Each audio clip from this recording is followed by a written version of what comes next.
কেমন আছেন বন্ধুরা? আশা করি অনেক ভালো।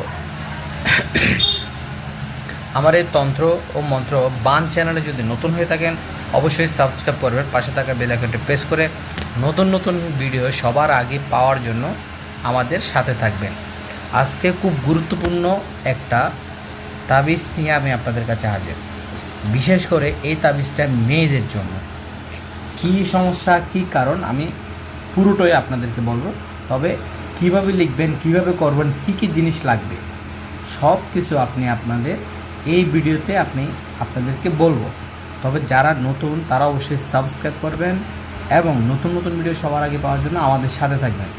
পুরো ভিডিওটা না টেনে দেখবেন আপনাদের এই ধরনের ভিডিও প্রতিনিয়ত আপনারা দেখতে পারবেন এবং প্রতি কিছুদিন পর আপনি এই ধরনের ভিডিও দিয়ে থাকে এবং কিছু জিনিস আপনারা শিখতে পারবেন। তবে মানুষেরকে ভালো কাজের জন্য এই ধরনের কাজগুলো করবেন।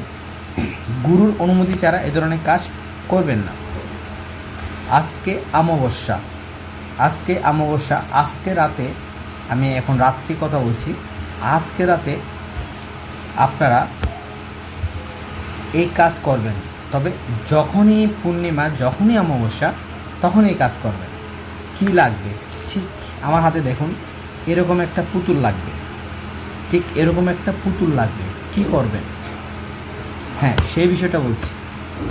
কাল বা পরি বা কালের আছর, যাদেরকে কালের আছর সন্তান হয় না, তাদেরকে কালের আছর পাওয়ার পরে সন্তান হয় না, অনেক সময় হয়ে যায়, যারা বিভিন্ন রকমভাবে সমস্যায় জর্জরিত, অনেক দিন যাবৎ কালের সমস্যা থাকে, পাগলের মতো করে খারাপ আচরণ করে, বিভিন্ন রকম সমস্যা করতে থাকে, যদি বাসায় বা বের হয় বা অমাবস্যা পূর্ণিমাতে বেশি জ্বালাতন করে, কালের আছর পায়, যাদের সন্তানাদি হয় না, তাদের জন্য আজকের এই তাবিজ খুবই মারাত্মক এই তাবিজ। তবে মনে রাখবেন, গুরুর অনুমতি ছাড়া এই ধরনের কাজ কেউ করবেন না। আর যদি এই ভিডিও দেখে গুরুর অনুমতি ছাড়া এই ধরনের কাজ করতে গিয়ে কোনো রকমভাবে সমস্যা হয়, তাহলে আমার এই চ্যানেল কর্তৃপক্ষ দায়ী না। আসুন জেনে নিই কী কী লাগবে। আমি এখন একটা তাবিজ দেখাবো আপনাদেরকে। এই তাবিজটা কিভাবে, কোন নিয়মে করবেন, কি কি লাগবে আমি আপনাদেরকে দেখাচ্ছি। তাবিজটা আপনারা ভালো করে দেখে নিন, বা আমি ভিডিও শেষেও আপনাদেরকে তাবিজটা দিতে পারি। আমার হাতে যে তাবিজটা এখন আছে খুবই মারাত্মক একটা তাবিজ। কী কী লাগবে? জাফরানের কালি মূলত লাল হয়। এই যে দেখুন, আমার এখানে দেখা যাচ্ছে জাফরানের কালি। এই যে দেখুন, জাফরানের কালি এবং বোসপত্র, ঠিক গাছের ছাল, এই বোসপত্র প্লাস আপনার একটা কি লাগবে, পুতুল লাগবে, বা এই ধরনের পুতুল, যে কোনো ধরনের পুতুল হলে, পুতুলটা যেন ছোটো হয়, পুতুল লাগবে। কি কি লাগবে? জাফরানের কালি দিয়ে, সজারুর কাঁটা দিয়ে তাবিজটা লিখতে হবে। জাফরানের কালি দিয়ে, সজারুর কাঁটা দিয়ে তাবিজটা লিখতে হবে।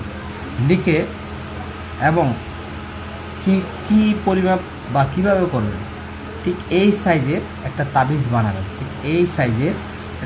বানাবেন। এই বোসপত্র দিয়ে এই সাইজের একটা তাবিজ বানাবেন এবং এই তাবিজটা ঠিক এটার মধ্যে একটা তাবিজ বেঁধে নেবেন। এই যে দেখুন, বেঁধে নেবেন এবং আরেকটা তাবিজ ভালো করে পেঁচিয়ে মেয়েদের বাম হাতে দেবেন এবং আমি আপনাদেরকে যে তাবিজটার বা যে নকশাটা বা যে যন্ত্রটার কথা বললাম মারাত্মক, ওই যন্ত্রটা আমি আপনাদেরকে দেখাচ্ছি। ওই যন্ত্রটা ঠিকঠাকভাবে লিখে আপনারা একটা তাবিজ দিবেন। এটা দুইটা বোসপত্রের মধ্যে লিখবেন। একটা তাবিজ দেবেন এটাতে, আরেকটা তাবিজের মধ্যে যে মেয়ের সমস্যা ওই মেয়েকে দিবেন। তবে যদি এই ধরনের কাজ আপনারা করতে না পারেন, যদি করতে চান বা করাতে চান, তাহলে ডেসক্রিপশনে দেওয়া নাম্বার যোগাযোগ করবেন।